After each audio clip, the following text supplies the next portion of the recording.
The Los Angeles Lakers are very close to completing a championship-caliber roster. With Luka Doncic orchestrating the offense, LeBron James still dominating at age 40, and promising additions like DeAndre Ayton, Marcus Smart, and Jake LaRavia bolstering the rotation, LA has built a formidable core.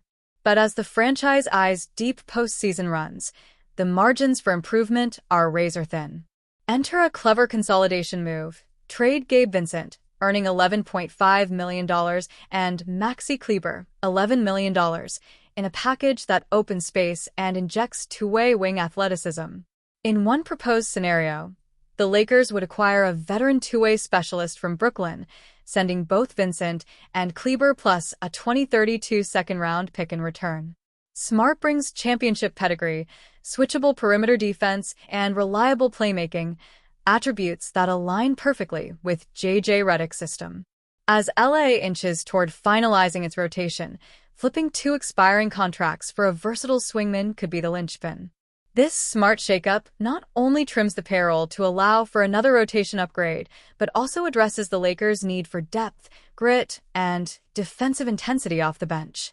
Let's explain how this trade could work for all sides. Proposed trade details. Los Angeles Lakers receive Terrence Mann. Brooklyn Nets receive Gabe Vincent, Maxi Kleber, 2032 second-round pick LAL. Los Angeles Lakers acquire Terrence Mann to shore up the bench.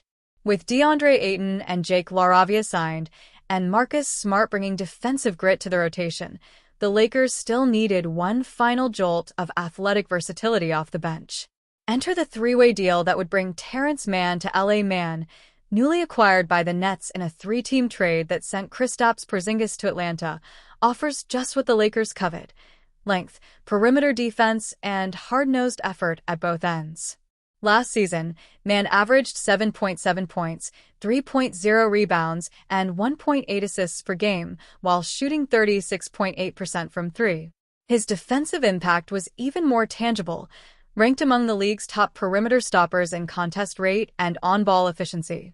Adding him to a rotation featuring LeBron, Luka, Smart, Ayton, and Reeves offers optimal balance: bench scoring, floor spacing, and reliable wing defense in high-leverage minutes. This is a low-risk acquisition with clear upside. Mann carries a modest $11.5 million cap hit, under contract until 2027-28, and could slide seamlessly into a role guarding opposing wings or stepping into late-game two-way lineups. For the Lakers, it's about efficiency, not extravagant star moves. Mann's hustle and positional flexibility could tip the scales in playoff matchups against switch-heavy teams like OKC, Denver, or Houston. Brooklyn Nets move expendable piece and acquire expiring contracts. Brooklyn's offseason game plan is all about flexibility. With over $20 million in cap space and multiple first-round picks stockpiled, the Nets are in the ideal position to absorb short-term contracts in exchange for future assets and roster relief.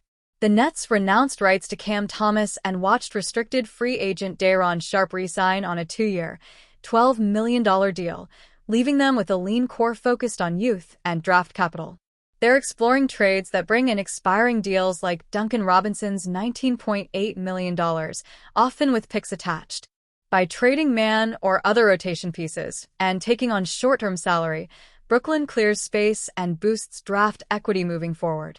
Both Vincent and Kleber will be free agents after next season, so that is over $22 million in salary getting cleared. They're not a destination for building contending teams. They're a conduit, leveraging their cap flexibility to become a third-party facilitator, banking on extra picks or cash considerations instead of long-term obligations. A low-risk and clever trade idea to help LeBron, Doncic, and Reeves. In this proposed deal, the Lakers would receive Terrence Mann, giving J.J. Redick another versatile swingman off the bench. Mann's arrival strengthens perimeter defense, enhances spacing, and brings a mature role-player mentality. LA sends expendable bench depth to Brooklyn, plus a second-round pick. Nets, in turn, absorb a contract that's fading or unneeded, trading cap room for future value.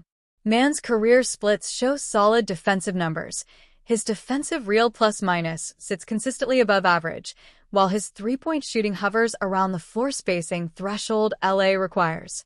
LeBron thrived in last season's playoffs with right-side wing defenders in crunch time. Man fits that mold perfectly. Meanwhile, the Lakers offload a small salary item, nothing long-term, nothing complicated. This swap is a smart, almost invisible upgrade for LA. They add a capable, two-way role player without surrendering key pieces. For Brooklyn, the benefit is twofold. They get a minimal arena piece while leveraging cap space to extract picks. The risk for both sides is limited. The Lakers gain impactful depth. The Nets walk away with future assets or roster savings, a textbook win-win.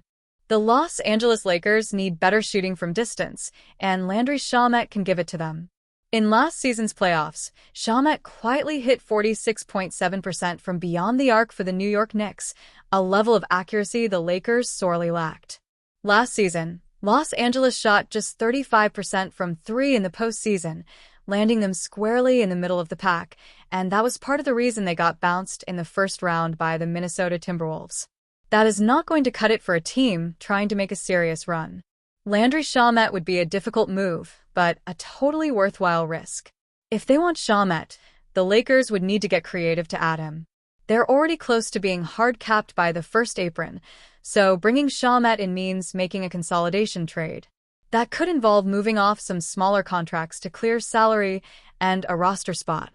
It is not ideal, but it is doable and could be worth it. Shamet's skill set would be able to fill a real void. The Lakers' bench currently does not have a proven shooter. If Austin Reeves does not want to take part in playing a Manu Ginobili role and come off the bench, then there will be a lack of scoring for the second unit. Jake LaRavia would be the closest thing to a sniper, and he might greatly improve, but relying on unproven development for a title-contending team is risky. 2025 NBA playoffs proved Shamet still has playoff value. He is a career 38% shooter from deep, but more importantly, he steps up when it matters. During the Eastern Conference Finals against the Indiana Pacers last season, the Knicks turned to Shamet after falling into a 0-2 hole. Although the Knicks still ended up losing that series, Shamet had some good moments. In Game 6, he hit 4 threes in just 16 minutes of action. At 28 years old, Shamet still has time to make some more noise. He has been through ups and downs. That has included injuries, waivers, and a G League return, but he did a good job responding by reminding teams he can be one of the more reliable shooting specialists in the league. Pair him with elite playmakers like LeBron James or Luka Doncic, and his value should jump to an even higher level. At 40 years old, LeBron James is still performing at an elite level, but his long-term future with the Los Angeles Lakers is now in question. According to veteran NBA insider Mark Stein, there's a growing belief that James will not finish his legendary career with the Lakers.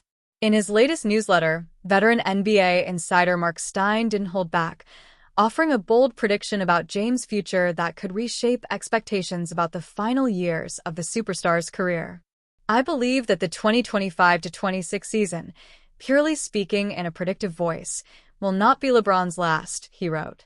I repeat, this is something only he can really know and more of a gut feel read from me rather than reporting, but I fall into the camp that expects him to announce to the world that a certain season will be his last before it starts. James is entering the final 2 years of his current contract. While some have speculated the 2025-26 season could be his swan song, Stein thinks otherwise, and even suggests that James could continue his career with another team. I believe that, by saying what I just said in the previous paragraph, it means that I expect him to retire in a uniform that isn't purple and gold, Stein continued. It's pretty clear at this juncture that the Lakers have launched the Luka Doncic era. It certainly appears as though they are approaching the 2025-26 season as LeBron's last in Tinseltown. Stein believes James still has more left in the tank and that 25 seasons in the NBA is on the table. But he doesn't expect James to break the record as the oldest player in league history, still held by Nat Hickey, who played at age 45. That said, making another move at this stage in his life could be complicated. I also have to account for the possibility that I might be underestimating how difficult it could prove for James to switch teams and cities. One more time after the season given how entrenched he and his family have become in Southern California, Stein noted.